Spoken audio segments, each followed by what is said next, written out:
لوگوں نے باندھ رکھا ہے. یہ کیا ہوا؟ کیوں باندھ رکھا ہے؟ تو کہا کہ اس نے شراب پی اور شراب پی کر کے ایک آدمی کو قتل کر دیا. وہی آدمی تھا وہ جو بالو میں دھنسا ہوا تھا. موسیٰ علیہ السلام تو کوہ طور پہ گئے تھے، اچھا خاصا راستہ، پھر وہاں قیام. جب لوٹے ہیں تو اللہ تعالیٰ تو وہیں اس کو دے دیا، کسی کو بھیج دیا، اس کے بہت زیادہ دولت آ گئی. اب دولت سے اس نے کیا کیا؟ بجائے اس کے کہ اللہ کی عبادت کرے، سب سے پہلے شراب کی بوتل خریدی اور شراب پی. اور آپ جانتے ہیں کہ شراب وہ چیز ہے جو ام الخبائث ہے، کہ جب انسان پیتا ہے تو بے لباس ہو جاتا ہے.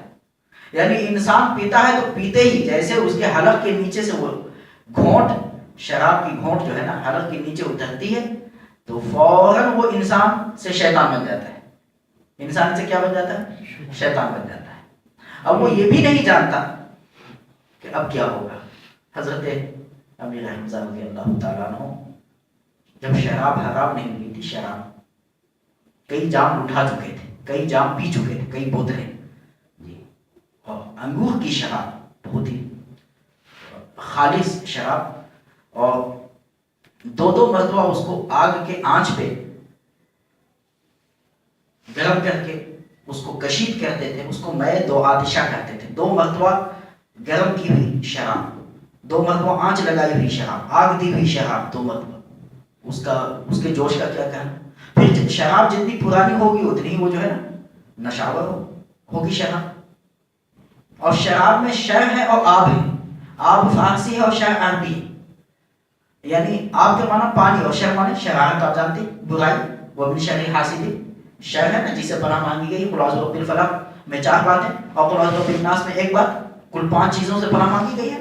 کسی اللہ کی پناہ لی گئی ہے ان 5 چیزوں سے. قل اعوذ برب الفلق من شر ما، شر ہے 5 جگہوں میں. قل اعوذ برب الناس میں، قل اعوذ برب الفلق میں کتنا 4، اور قل اعوذ برب الناس میں 1. 5 چیزیں. تو شر وہ ہے جسے پناہ مانگی جائے.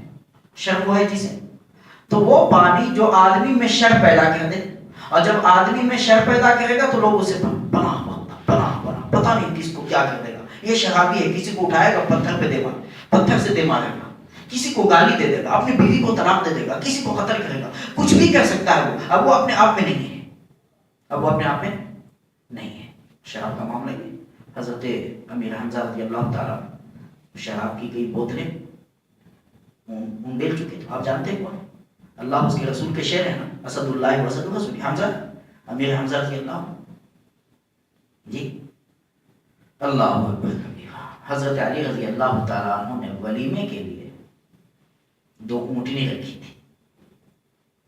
شراب پی رہے تھے حضرت حمزہ رضی اللہ عنہ، اور گانے والی ایک باندی تھی، وہ گا رہی تھی. گانے والی باندی گا رہی تھی اور چند عربی کے اشعار ہیں گائی، اور اس میں کچھ ایسے الفاظ کہے کہ آپ اونٹنی کو نہیں دیکھ رہے ہیں، آپ بہادر ہیں، آپ ان کا کلیجہ نکال سکتے ہیں. تو اسی وقت اٹھے اور دونوں اونٹنی کو مارا، اس کے اندر سے کلیجہ نکال لیا. حضرت علی رضی اللہ تعالیٰ عنہ تشریف لائے اور یہ منظر دیکھا تو آنکھوں سے آنسو جارے. حضرت علی رضی، اور یہ سب شراب کے حرام ہونے سے پہلے. دیکھ رہے ہیں نا شراب کا نقصان، دیکھ رہے ہیں. کون ہے؟ امیر حمزہ ہیں. ہر خطبہ جمعہ میں ان کا نام لیتے ہیں. لیتے ہیں نہیں؟ حمزہ تو اسد اللہ و اسد رسولی. اللہ حضور صلی اللہ علیہ وسلم کے سامنے گئے، یا رسول اللہ، ایسا روتے ہوئے. حضرت علی تو غریب آدمی تھے نا، حضرت علی رضی اللہ عنہ تو غریب آدمی تھے نا، بہت غریب تھے. ہے یا نہیں حقیقت؟ حضور صلی اللہ علیہ وسلم نے حضرت علی کو گویا کہ سمجھیے کہ ان کو اپنی پرورش میں لے لیا تھا. جی ہاں، 4 بیٹے تھے چچا پوتا کے، طالب، عقیل، جعفر اور علی. سب سے چھوٹے علی تھے. حضرت علی رضی اللہ عنہ کو اپنی پرورش میں لے لیا تھا. کیوں؟ چچا کے اوپر بوجھ زیادہ ہو رہا تھا، 4 بچوں کا بوجھ ہوتا تھا. اب حضرت علی کی بہن بھی تھی ام ہانی، تو کئی بچوں کا بوجھ تھا. کئی بچوں کا بوجھ تھا. چچا ابو طالب نے غریب آدمی ولیمے کے لیے رکھا تھا. اب اونٹنی کا یہ حال دیکھ کر کے حضرت علی رضی اللہ تعالیٰ عنہ نے جا کے حضور صلی اللہ علیہ وسلم کے سامنے یہ بات رکھی. حضور صلی اللہ علیہ وسلم اسی وقت اٹھے اور آئے تو دیکھا، کہا کہ چچا یا امی، یہ کیا کیا آپ نے؟ تو دیکھا تو آنکھیں نشیلی، نشے میں کہا کہ تم سب میرے باپ کے غلام. کیا کہا؟ تم سب میرے باپ کے غلام. آپ صلی اللہ علیہ وسلم سیدھے وہاں سے واپس تشریف لے گئے کہ ہوش میں نہیں ہے، ہوش میں نہیں ہے. غور کر رہے نا بات کو. غزوہ احد کا معاملہ، ہوش میں آ گئے. پھر بعد میں پتہ چلا تو ظاہر سی بات ہے انہوں نے تلافی تو کی ہوگی، انہوں نے تلافی تو کی ہوگی. کتنا کتنا دے کر کے حضرت علی کو راضی کیا ہوگا، کیا کیا نہ توبہ کی ہوگی، کیا کیا نہ استغفار کیا ہوگا. غزوہ احد کا معاملہ آیا، اونٹنی کا کلیجہ نکال لیا تھا، ان کا کلیجہ ہندا نے نکال لیا. ان کا کلیجہ کس نے نکال لیا؟ بات سمجھ میں آ گئی. گناہ کی نیت نہیں ہے، لیکن بعض لوگ اللہ سے اتنا تعلق رکھتے ہیں کہ ان کے معاملے میں اگر ذرا کبھی کوتاہی ہو جائے تو یہ الگ بات ہے. شہید ہو گئے اور شہادت کا مقام کتنا اونچا ہے، لیکن نتیجہ تو ظاہر ہوا نا. سمجھنے کی بات ہے نا، نتیجہ تو ظاہر ہوا نا کہ حضرت حمزہ رضی اللہ عنہ کے ساتھ وہی معاملہ پیش آیا جو اونٹنی کے ساتھ پیش آ گیا تھا. یہ کسی نے لکھا ہے؟ شاہ عبد العزیز محدث دہلوی رحمۃ اللہ نے لکھا ہے. شاہ عبد العزیز، اور لکھا ہے کہ عوام کو مت بتاؤ یہ. لیکن اب آپ عوام میں نہیں رہے، اب آپ لوگ عوام میں نہیں ہیں. ماشاء اللہ سمجھدار طبقہ ہے، بلکہ ہم سے زیادہ سمجھنے والے ہیں. آپ لوگ عوام میں نہیں رہے. عوام تو وہ ہے کہ جن کو سمجھ میں نہ آئے کہ کیا کہہ رہے ہیں جی. تو آپ تو دین سے وابستہ ہیں. تو یہ بتا رہا تھا میں کہ شراب کا نقصان کتنا خطرناک ہوتا ہے. شراب کا نقصان. تو موسیٰ علیہ السلام نے دیکھا کہ لوگ اس کو گھیرے ہوئے ہیں، کیا بات ہے، باندھے ہوئے ہیں. کہا کہ اس نے شراب پی اور پی کر کے ایک آدمی کو قتل کیا، بدلے میں اس کو قتل کیا جا رہا ہے. کہا کہ میرے اللہ، کہ جو جس کو آپ جس حال میں رکھتے ہیں وہ بالکل صحیح کرتے ہیں آپ. کلام پاک نے کہا وَلَوْ بَسَطَ اللَّهُ رِزْقَ لِعِبَادِهِ لَبَغَوْا فِي الْأَرْضِ وَلَٰكِنْ يُنَزِّلُ بِقَدَرِ مَا يَشَاءُ. کہ اللہ اگر بندوں کے لیے، یعنی اپنے سارے ہی بندوں کے لیے روزی کی فراوانی کر دیں اور قارون کا خزانہ دے دیں تو سب قارون بن جائیں گے. سب کیا بن جائیں گے؟ قارون بن جائیں گے. اور دوسری بات یہ ہے کہ مال کے نہ ملنے کا سب سے بھاری فائدہ یہ ہے کہ آدمی تواضع سے رہتا ہے. آدمی کیا رہتا ہے؟ رحمان کا بندہ بن کے رہتا ہے، عباد الرحمان بن کے رہتا ہے، ورنہ عبد الشیطان بن جاتا ہے. جی ہاں. اور تواضع آدم کی صفت ہے نا، اور تکبر ابلیس کی صفت ہے. جی. آج جو مال ملا ہے نااہلوں کو، خدا گنجے کو ناخن نہ دے، خدا گنجے کو ناخن نہ دے. جو مال ملا ہے لوگوں کو، اس نے انسان کو انسان نہیں رہنے دیا، حیوان بنا دیا. کیا بنا دیا؟ حیوان بنا دیا. بہرحال بات دور چلی گئی.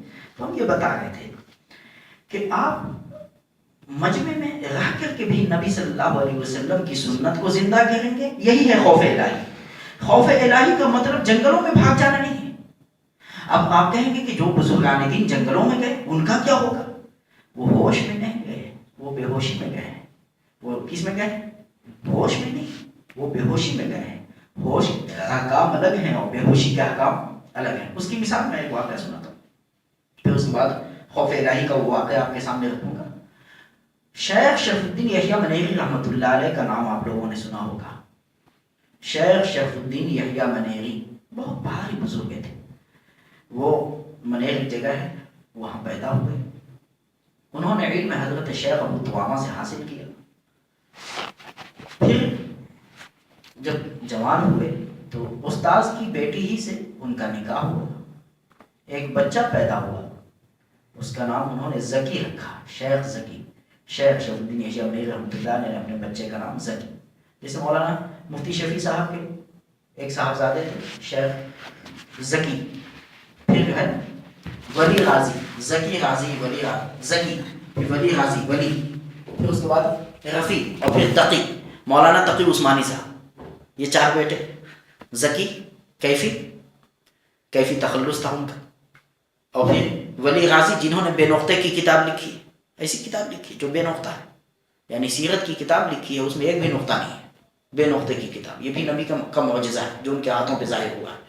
اور پھر مولانا مفتی رفیع صاحب اور مولانا تقی عثمانی صاحب جو یہاں تشریف لائے تھے ایک مرتبہ. جی.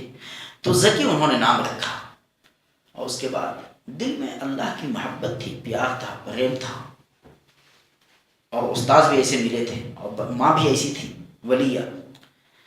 اور دل کا درد بے چین رکھتا تھا انہیں کہ کیسے جو ہے نا اللہ کی محبت میں، اللہ کی تلاش میں نکلیں. جب زکی پیدا ہوئے تو اپنی ماں کی خدمت میں زکی کو لے گئے، کہا کہ امی میری جگہ اس کو سمجھیے اور مجھے اللہ کی تلاش میں جانے دیجیے، مجھے اللہ کی تلاش میں نکلنے دیجیے۔ نکلے وہاں سے، ماں نے جو ہے نا بھائی کو ساتھ کہہ دیا کہ اپنے چھوٹے بھائی کا یعنی شرف الدین کا خیال رکھنا۔ پھر وہاں سے چلے دلی تشریف لائے۔ کہاں تشریف لائے؟ دلی تشریف لے گئے۔ جب دلی پہنچے تو اکابر کی بزرگوں کی تلاش تھی کہ کوئی اللہ والا ملے تو اپنا ہاتھ اس کے ہاتھ میں دے دیں، اپنے نفس کی اصلاح کرائے۔ تو بابا نظام الدین اولیاء ملے۔ کون ملے؟ بابا نظام الدین اولیاء رحمۃ اللہ علیہ۔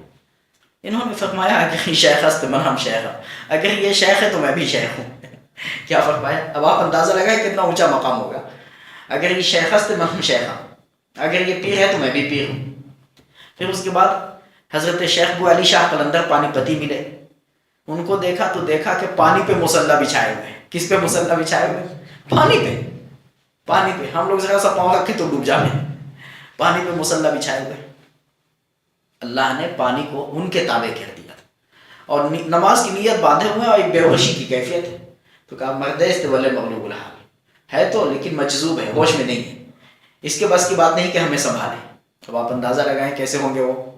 پھر اس کے بعد مایوس ہو کر کے لوٹ رہے تھے تو کسی نے کہا کہ مایوس ہو کے لوٹنے کی ضرورت نہیں ہے، آپ انہیں اتنے شیخ کو دیکھا، ایک اور شیخ کو دیکھ لیجئے، وہ شیخ نجیب الدین فردوسی ہیں، سلسلہ فردوسیہ کے امام شیخ نجیب الدین فردوسی ہیں۔ کہا کہ چلو ناپے ہاں ان کو بھی دیکھ لیتے ہیں۔ مایوس ہو گئے تھے کہ شاید کہ دلی ایسا لگتا ہے کہ خالی ہے اللہ کے ولیوں سے، اب ہمیں کوئی سنبھالے گا نہیں۔ اللہ اکبر۔ جب شیخ کے دروازے پہ جب پہنچے تو دیکھا کہ ایک بزرگ ہیں کسی کے انتظار میں ہیں۔ جیسے ہی یہ قریب گئے تو دیکھا، یہ قریب گئے تو انہوں نے کہا کہ بابا آؤ، میں برسوں سے تمہارے انتظار میں ہوں۔ دیکھتی کبھی ملاقات نہیں، جان پہچان نہیں، کبھی نام تک نہیں سنا، لیکن کیا کہہ رہے ہیں کہ بابا آؤ برسوں سے میں تیرے انتظار میں ہوں۔ اس کے بعد بلایا، بیٹھایا، اپنے سر کی دستار اٹھا کر کے ان کے سر پہ رکھ دیا، خلافت نامہ لکھ کے دے دیا۔ کہا کہ اب جاؤ۔ کہنے لگے حضرت میری تربیت نہیں، ابھی آئے، ابھی آپ رخصت کرنے لگے اور یہ خلافت ابھی۔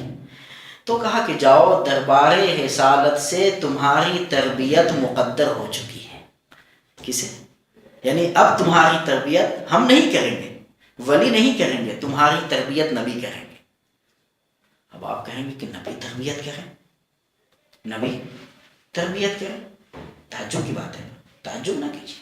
ایک ہفتہ پہلے کی بات ہے، میرے پاس ایک صاحب نے فون کیا کہ جیسے آج جمعہ کی رات ہے نا لیلۃ الجمعہ، ایک صاحب نے فون کیا کہ 1000 مرتبہ میں نے درود خوانی کی، نبی صلی اللہ علیہ وسلم پہ درود میں نے بھیجا 1000 مرتبہ جمعہ کی رات میں۔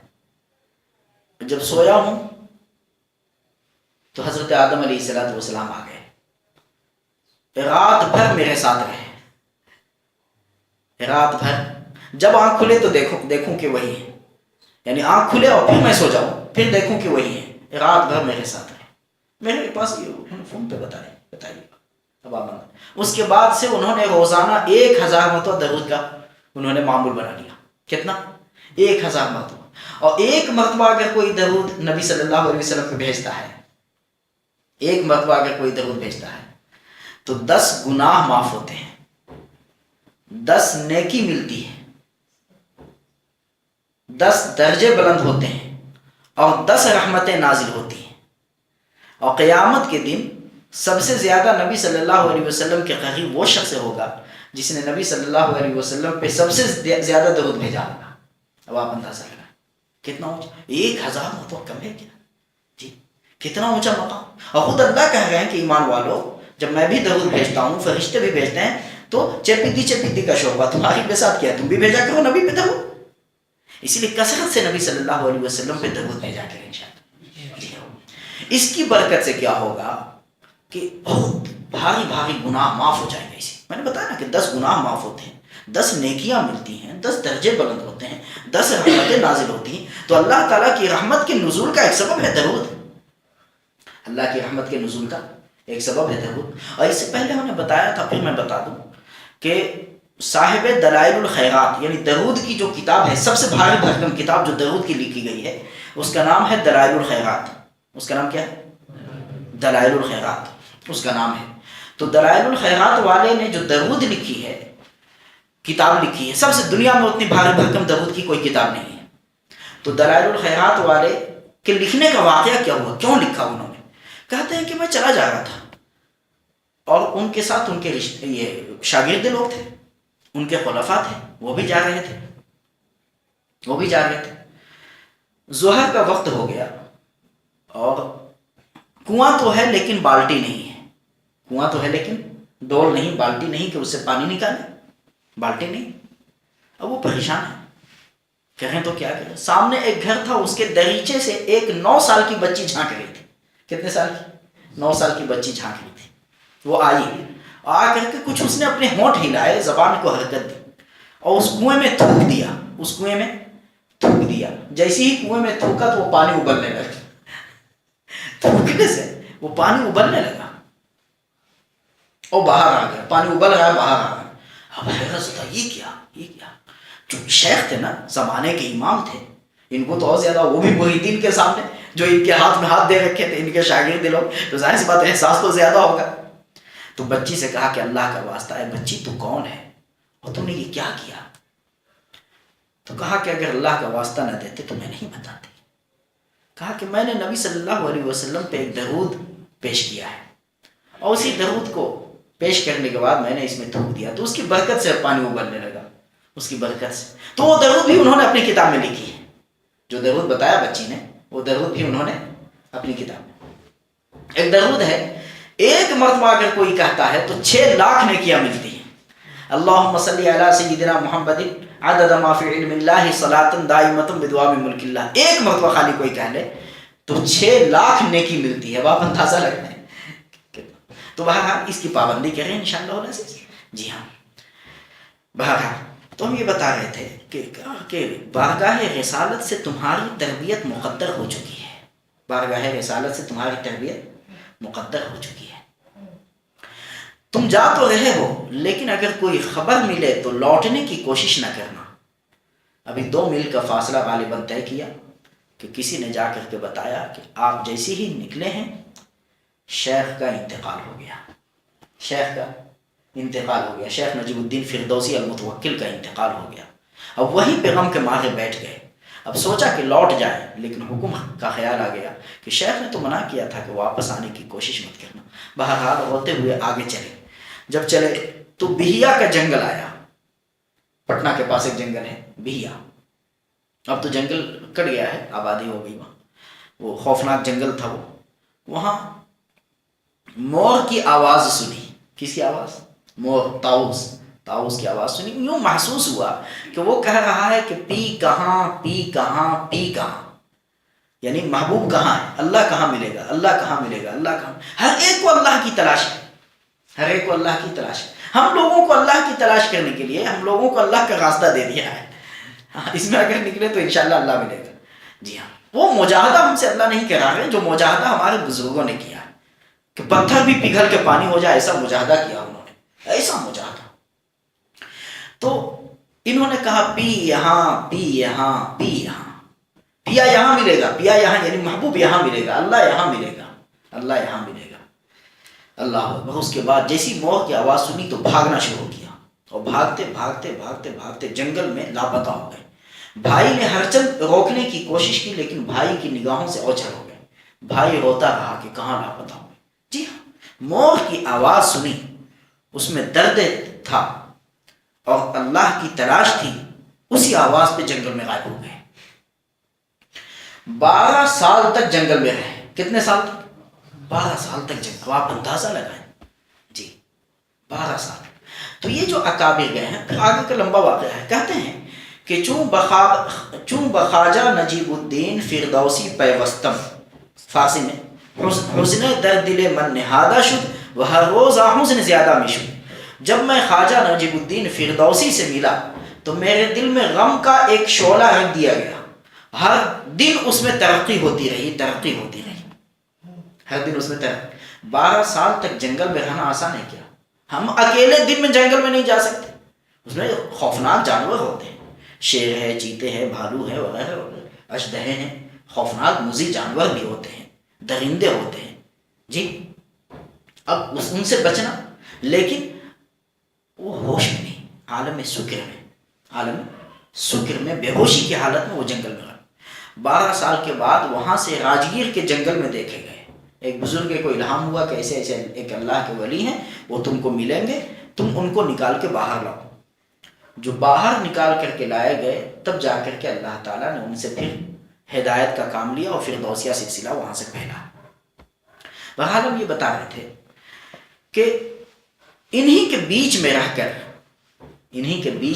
کر ہم نبی صلی اللہ علیہ وسلم کی سنتوں پہ عمل کرتے رہیں اور سنتوں کو پھیلاتے رہیں.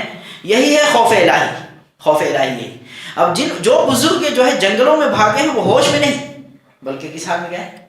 بے ہوشی میں، یا وقتی طور سے گئے ہیں. یا کیسے گئے؟ وقتی طور سے گئے ہیں، ہمیشہ کے لیے نہیں گئے. اور جو راہبین ہوتے تھے پہلے زمانے میں، وہ ہمیشہ کے لیے بیوی بچوں سے الگ ہو کر کے جنگلوں میں جا بیٹھتے تھے. اس اسلام میں اس کی اجازت نہیں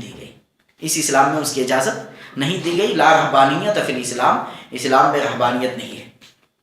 بہرحال تو ہم یہ بتا رہے تھے کہ ابو سعید عامر جمحی، ان کو حضرت عمر رضی اللہ تعالیٰ عنہ نے گورنر بنا دیا. اور وہاں سے ایک جماعت آئی. کیا آئی؟ ایک جماعت آئی. اس جماعت کے امیر سے حضرت نے یہ کہا کہ تم اپنے شہر کے فقیروں کا نام لکھ کر کے دے دو. تو بات اس پہ چلی تھی کہ جماعت کی شکل میں ہم کو رہنا ہے. جب بھی چلے 3 آدمی ہو 4 آدمی ہو، جب بھی چلے تو ان میں سے ایک کو امیر بنا لینا ہے انشاءاللہ. کیا بنا لینا ہے؟ امیر بنانے کا مطلب زبانی جمع خرچ نہیں ہے، اس کی بات ماننا بھی ہے. نہیں کہ امیر بنا لیا پھر امیر کو مامور بنا لیا. زبان سے کہہ دیا آپ امیر ہیں، بھائی کہہ دیا تو پھر اب اقتدا بھی کیجیے. جیسے امام کو جو ہے نا، امام آپ نے مان لیا تو اب اس کے پیچھے پیچھے چلے. یہ نہیں کہ امام کو اب امام مان لیا تو وہ رکوع کر رہا تو آپ رکوع کرنے کے لیے تیار نہیں کہ آپ سے میں کم ہوں. کیا آپ سے میں کم ہوں جی؟ وہ تو وہی بات ہو گئی کہ بیچارے ایک انصاری تھے اور ایک پٹھان تھے. ہاں، تو انصاری نے نیت کرتا ہوں میں 20 رکعت نماز کی واسطے اللہ تعالیٰ کے. اللہ اکبر. پٹھان صاحب کو غصہ آیا. انہوں نے کہا کہ تو انصاری ہو کر کے 20 رکعت. انہوں نے کہا نیت کی میں نے 100 رکعت نماز کی واسطے اللہ کے. اللہ اکبر. کہا کہ میں تم سے کم ہوں کیا؟ اللہ اکبر کبیرہ. تو خان کی ایک الگ شان ہوتی ہے، بہت ہی مضبوط، بہت ہی ماشاءاللہ. وہ آپ افغان میں دیکھ رہے ہیں اب جی، افغانستان میں کیسے لوگ ہیں. اب ان کو اگر راستے پہ رکھا جائے تو ایسا ایسا کارنامہ انجام دیتے ہیں کہ دنیا ادھر ادھر. بہت مضبوط قوت ارادی کے مالک ہوتے ہیں، بہت مضبوط قوت ارادی کے مالک ہوتے ہیں. بہرحال تو اقتدا کرنی ہے نا. امیر بنایا آپ نے تو ان کے پیچھے چلنا. تو امیر جماعت سے کہا کہ جو ہے اپنے غریبوں کا نام لکھ کے دے دو. تو انہوں نے نام لکھ کر کے دیا. تو سب سے پہلا نام جو لکھا وہ اپنے گورنر کا نام لکھا. کس کا نام لکھا؟ اپنے کا. یہ غریب ہے جی. حضرت کئی دن ایسے گزر جاتے ہیں کہ ان کے گھر میں چولہا نہیں جلتا. حضرت نے 1000 دینار دیے. اور دینار اس سے پہلے میں واقعہ سنا چکا ہوں، لیکن جو ہے نا چونکہ بہت سارے احباب اس میں نہیں تھے، اسی لیے میں دوبارہ سنا رہا ہوں. اصل مقصود تک آنا چاہتا ہوں. جو چوتھی بات جو ہے چھوٹ گئی تھی. جی ہاں. تو 1000 دینار بھیجا. اور جب پہنچا تو اہلیہ سے کہا کہ گھر میں یہ بہت بھاری مصیبت آ گئی. اہلیہ سے کیا کہا؟ بہت بھاری مصیبت آ گئی. تو اہلیہ نے کہا کیا ہوا؟ امیر المومنین کا انتقال ہو گیا. نہیں، اس سے بھی بھاری مصیبت. کیا ہوا؟ مسلمانوں کی جماعت شکست کھا گئی. کیا جو جنگ میں گئی ہوئی تھی جماعت شکست کھا گئی؟ نہیں، اس سے بھی بھاری مصیبت. اللہ کے بندے کیا ہوا بتائیں تو. کہا کہ میرے گھر میں دنیا داخل ہو گئی. کیا داخل ہو گئی؟ دنیا داخل ہو گئی. اسی لیے دنیا کو اپنے دل کا محبوب نہیں بنانا ہے. دل میں دنیا نہ رکھے. ماشاءاللہ آپ حضرات کے دل میں تو نہیں ہے دنیا، کیونکہ وہ سخاوت بتا دے. آگے بھی بات آئے گی کہ 5ویں جو صفت ہے نا اہل اللہ کی، وہ ہے سخاوت. لیکن سخاوت کے لیے 2 شرطیں اللہ نے لگائی. ایک شرط یہ ہے کہ سخاوت کرے مگر اسراف نہ کرے، یعنی گناہ کی جگہ میں خرچ نہ کرے. اور ایک شرط یہ لگائی ہے کہ بخیلی اور کنجوسی نہ کرے. جہاں خرچے جی کرنے کا حکم ہے وہاں نہ کرنا یہ کنجوسی ہے، اور جہاں نہ خرچ کرنے کا حکم ہے وہاں خرچ کرنا یہ اسراف یعنی فضول خرچی ہے۔ سخاوت کا حکم ہے، کنجوسی کا حکم، بخیلی کا حکم، بخل کا حکم، اور فضول خرچی کا حکم نہیں۔ شادیوں میں آج کل کیا ہو رہا ہے، اتنا خرچ ہوتا ہے کہ 10 شادیاں اس سے ہو جائیں۔ کتنی ہو جائیں؟ تو گویا کہ 10 شادیوں کا 10 گھر کو اس نے ویران کیا ہے اپنے پیسے سے۔ یہاں تو یعنی مطلب یہ ہے کہ آپ حضرات تو ماشاءاللہ بہار میرٹھ کے علاقے میں سنا کہ اس نے 65 یعنی 60 پہ 5 65 کاریں دی ہیں اس نے باراتیوں کو۔ جو بارات میں جو لوگ آئے تھے نا، ایک ایک کو ایک ایک کار دی۔ اگر وہ ایک ایک کار جو ہے مسجد کے امام کو دے دیتے، جی ایک ایک کار جماعت کے حوالے کر دیتا، ایک ایک کار ایک مسجد کے حوالے کر دیتا، مسجد کے حوالے کر سکتا تھا۔ امام کا مطلب یہ ہے کہ پوری مسجد کا، یعنی مسجد کے حوالے کر دیتا، یا اتنے پیسے مسجد میں دے دیتا۔ تو ہر پیسے کے بدلے میں جنت میں، ہر کار کے بدلے میں جنت میں ایک سواری مل جاتی اس کو، جنت میں ایک مکان مل جاتا۔ لیکن آخرت کا اس نے نقصان کر لیا واہ واہی کے ذریعے سے، کہ لوگ واہ واہ۔ حالانکہ ریا کے لیے، دکھلاوے کے لیے کوئی کام کرنا تو شرک ہے نا، دکھلاوے کے لیے ایسا لباس پہننا جس سے لوگ جذبہ ہو کہ لوگ دیکھیں تو واہ واہ واہ واہ، یہ شرک میں داخل ہے۔ جی حدیث میں آتا ہے کہ ایک لباس پہننے میں دل میں یہ خیال پیدا ہوا کہ لوگ واہ واہ کریں گے، فوراً اس نے لباس نہیں، یہ نہیں پہننا۔ اللہ تعالیٰ سب کے سامنے عزت کا لباس قیامت کے میدان میں اس کو پہنائیں گے، صرف اتنا کرنے سے کہ ابھی بہت اچھا لباس ہے، نکلیں گے تو ذرا سا ادھر سے وہ دیکھے گا، ادھر سے کیا کہنا، انگلیاں اٹھے گی۔ تو جیسی یہ خیال آیا ویسے ہی اس نے توبہ کر لی، یعنی لباس نہیں پہنا اور اپنا وہی پرانا لباس پہن لیا، وہ لباس نہیں پہنا۔ تو واہ واہی سے اس نے توبہ کی، واہ واہی سے رک گیا، نفس کے خلاف کیا۔ اب لوگوں نے سمجھا ہے اس آیت کا مطلب خافا ونہا النفس عن الہوا کا مطلب نفس کو گناہ سے روکا، اس کا مطلب لوگوں نے سمجھا ہے صرف ایک گناہ سے روکنا۔ ایک گناہ سے روکنا نہیں، بلکہ ہر گناہ سے روکنے کا مطلب ہے کہ جو گناہ ہو اس سے روک لیجئے نفس کو، وہی مقام ملے گا آپ کو۔ جی اب یہ بھی ایک گناہ ہے۔ اب جو ہے وہ لباس سے آپ بچ گئے، تو اس لباس کے بدلے میں قیامت کے دن اللہ تعالیٰ آپ کو عزت کا لباس پہنائیں گے۔ کیسا لباس؟ آپ جانتے ہیں کہ جنت کا لباس کسی کو مل جائے میدان قیامت میں، اصل میں ہم لوگ سب چیزوں کی تیاری کی ہے، لیکن ہمارے پاس وہ اعمال نہیں ہے جس سے قیامت کے 50,000 سال کا ایک دن ہے۔ وہ میدان قیامت کتنا؟ 50,000 سال کا ایک دن، اتنا خوفناک ہے کہ لوگ کہیں گے کہ ہم کو جہنم میں ڈال دیا جائے لیکن اس مصیبت سے نجات ملے۔ قیامت کوئی بچوں کا کھیل نہیں۔ اس سے پہلے ہم نے بتایا تھا کہ بچہ بوڑھا ہو گیا، بتایا تھا یجعل الولدان شیبا، قیامت بچوں کو بوڑھا بنا دے۔ اتنا خوفناک دن ہے وہ۔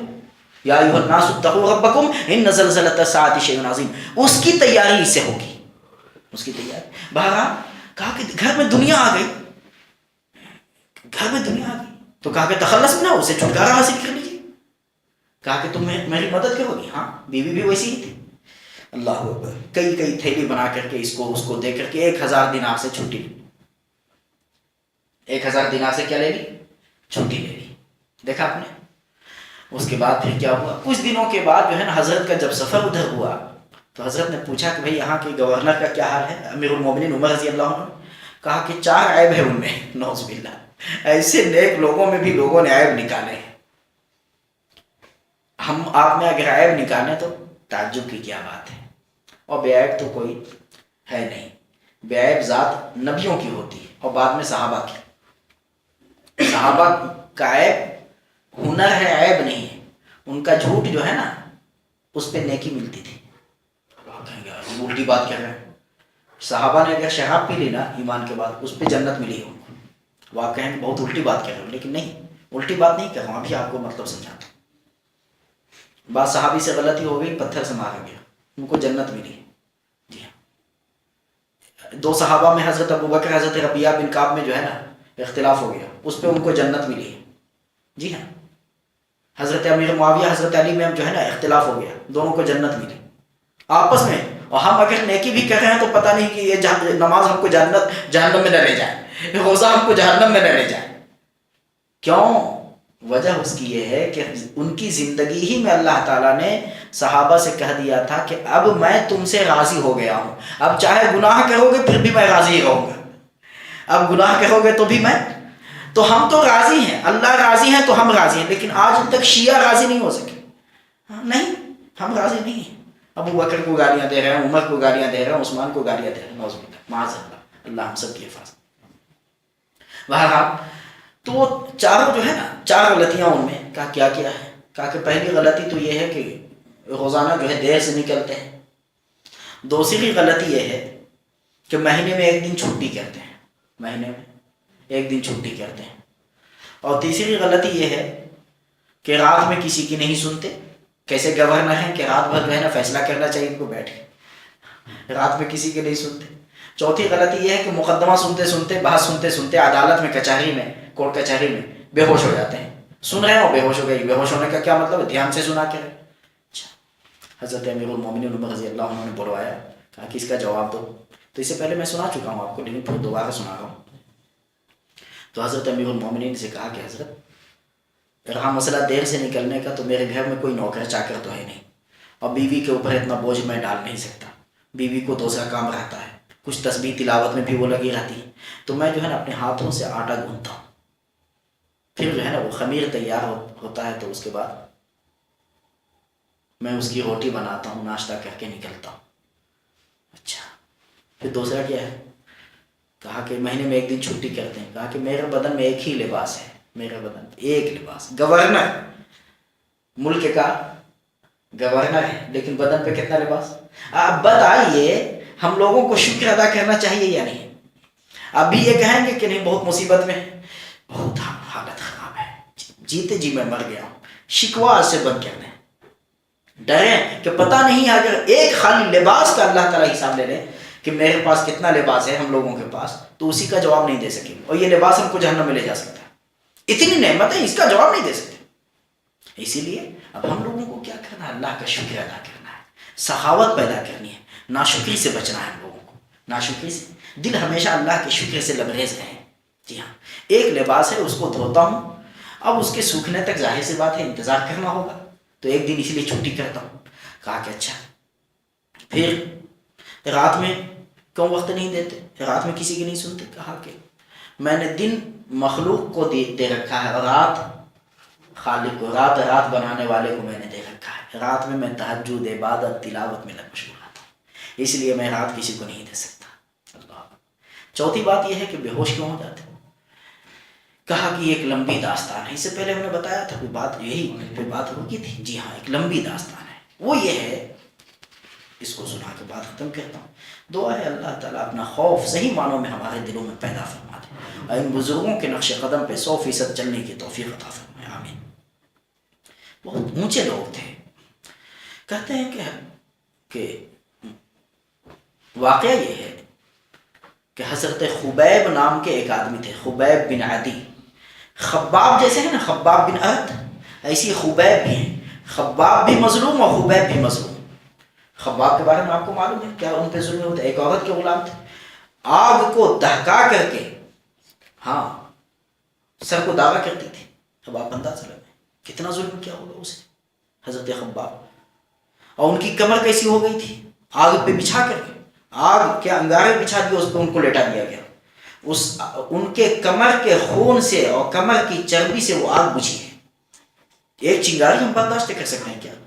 وہ آگ، لیکن ایمان سے ادھر ادھر نہ ہوئے، ٹس سے مس نہ ہوئے، ایمان ان کے دل میں گھسا تو نکلا نہیں، اگر نکلا ہے تو اندر داخل ہی ہوا نہیں، تو ان کے دل میں تو ایمان داخل ہو چکا تھا۔ اللہ ہم سب سے شکایت کرتے ہیں وَلَمَّا يَدْخُلِ الْإِيمَانُ فِي قُلُوبِكُمْ، اب تک ایمان تمہارے دل میں داخل نہیں ہوا ہے، ورنہ دل میں جو چیز گھس جاتی ہے پھر دل سے نکلتی نہیں ہے۔ آپ چاہے اس کے 1000 ٹکڑے کر دیجئے، کاٹ کاٹ کر کے الگ الگ بوٹی بوٹی کر دیجئے، لیکن ہر بوٹی میں ایمان موجود ہوگا، ایمان نکلے گا نہیں۔ ایمان، ایسے واقعات ہزاروں کتنے ہم سنائیں آپ کے سامنے رکھے۔ بہرحال یہ تو خباب تھے۔ خبیب کا واقعہ، ایک جماعت بھیجی، عاصم بن ثابت کو اس کا امیر بنایا، حضرت خبیب کو جو ہے نا گرفتار کر لیا گیا، لایا گیا مکہ میں، قید میں رکھا گیا، پاؤں میں زنجیر ڈال دی گئی، کئی دنوں تک قید میں، ایک مرتبہ جو ہے نا ایک عورت آگے چل کے مسلمان ہو گئی، اس گھر کی باندھی تھی، وہ بتاتی ہے کہ میں نے دیکھا کہ انگور کے خوشے حضرت کے ہاتھ میں ہیں، حالانکہ انگور کا موسم نہیں، کوئی لا کے دینے والا نہیں، انگور کے خوشے۔ تعجب سے پوچھنے لگے یہ کہاں سے؟ کہا کہ من عند اللہ، یہ اللہ کے خزانے سے، ان اللہ یرزق من یشاء بغیر حساب۔ رزاق سے تعلق ہونا چاہیے، روزی سے نہیں۔ کس سے تعلق؟ رزاق سے تعلق ہونا چاہیے، تو آپ جہاں کہیں بھی ہوں گے اللہ روزی دیں گے آپ کو۔ اگر روزی سے تعلق ہے اور رزاق سے نہیں، روزی دینے والے سے نہیں، تو روزی آپ کو پریشان رکھے گی، روزی پریشان رکھے گی، چین سکون نہیں ملے گا، جتنا پینشن اتنا ٹینشن ہوگا، اوپر سے شیروانی، اندر سے پریشانی ہوگی، روزی مل کر کے بھی چین سکون نہیں ہوگا۔ بہرحال پھر ان کو لایا گیا میدان میں، اور ان کو زندگی ہی میں ان کے ہاتھ کاٹے جا رہے ہیں، ان کی انگلی کاٹی جا رہی ہے، زندگی میں باضابطہ باندھ کر کے سولی پہ ان کو نصب کیا گیا سولی دینے کے لیے، اور اس کے بعد ان کی انگلی کاٹی گئی۔ پوچھا گیا تیری جگہ اگر محمد ہو تو معاذ اللہ صلی اللہ علیہ وسلم۔ کہا کہ یہ کہتے ہو اگر میں اپنے گھر پہ عیش آرام سے رہوں اور میرے نبی مکرم صلی اللہ علیہ وسلم کے پاؤں میں ایک کانٹا چبھ جائے، چھوٹا سا کانٹا، تو میرے لیے ایسی زندگی وبال ہے، میں اپنی جان تو دے دوں گا لیکن نبی کے پاؤں میں ایک کانٹا بھی چبھنے نہیں دوں گا۔ جی ہاں، پھر اس کے بعد ایک ایک کر کے کاٹا جا رہا ہے، اور یہ جب جواب دیا تو ایک مرتبہ میں کم سے کم 20 آدمیوں نے ان کے بدن میں نیزے مارے، نیزہ چھری ان کے بدن میں نیزے، اور اس سے پہلے انہوں نے کہا تھا کہ مجھے تم لوگ قتل تو کر رہے ہو لیکن مجھے نماز ادا کرنے دو۔ انہوں نے 2 رکعت نماز ادا کی اور بہت اطمینان سے ادا کی، اور کہا کہ اگر تمہیں مجھے اس بات کا ڈر نہ ہوتا کہ تم کہو گے کہ ڈر کی وجہ سے یہ نماز لمبی کر رہا ہے تو میں اور نمازیں ادا کرتا، کیونکہ مجھے اپنے پیارے رب سے ملنے کا وقت ہے، مجھے اپنے پیارے رب سے ملنے کا وقت ہے۔ اور رب نے یہ فرمایا ہے فمن کان یرجو لقاء ربہ فلیعمل عملا صالحا ولا یشرک بعبادۃ ربہ احدا، جو اپنے رب سے ملنے کی تمنا رکھتا ہے وہ 2 کام کرے، ایک تو یہ ہے کہ اپنے رب کے ساتھ کسی چیز کو شریک نہ کرے۔ ہم لوگوں نے کس کو شریک کیا ہوا ہے؟ ولی کو۔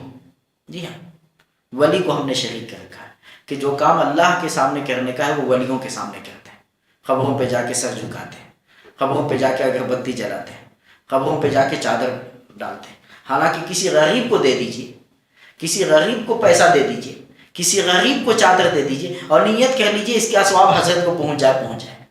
جی یہ طریقہ ہے نا، یا وہ طریقہ ہے کہ جا کے بھیک مانگنا ان کے ساتھ؟ وہ تو خود اللہ سے بھیک مانگتے تھے۔ جی اللہ اکبر۔ تو انہوں نے نماز ادا کی، اور اس کے بعد پھر جب 200 نیزے یعنی 20 نیزے 20 شاہ سواروں نے ان کو نیزے مارے اور ان کو شہید اس حال میں کر دیا گیا، تو اس وقت انہوں نے شہادت سے پہلے 2-3 شعر کہے، فلست ابالی حین اقتل مسلما على ای جنب کان للہ مسرعی وذلک فی ذات الالہ وان یشاء یبارک علی اوصال شلو ممزعی، کہ مجھے کوئی غم نہیں ہے، فلست ابالی مجھے کوئی پرواہ نہیں، حین اقتل مسلما جبکہ میں مسلم ہو کر کے قتل کیا جا رہا ہوں، مجھے اسلام کی حالت میں قتل کیا جا رہا ہے تو اس قتل کا مجھے کوئی غم نہیں۔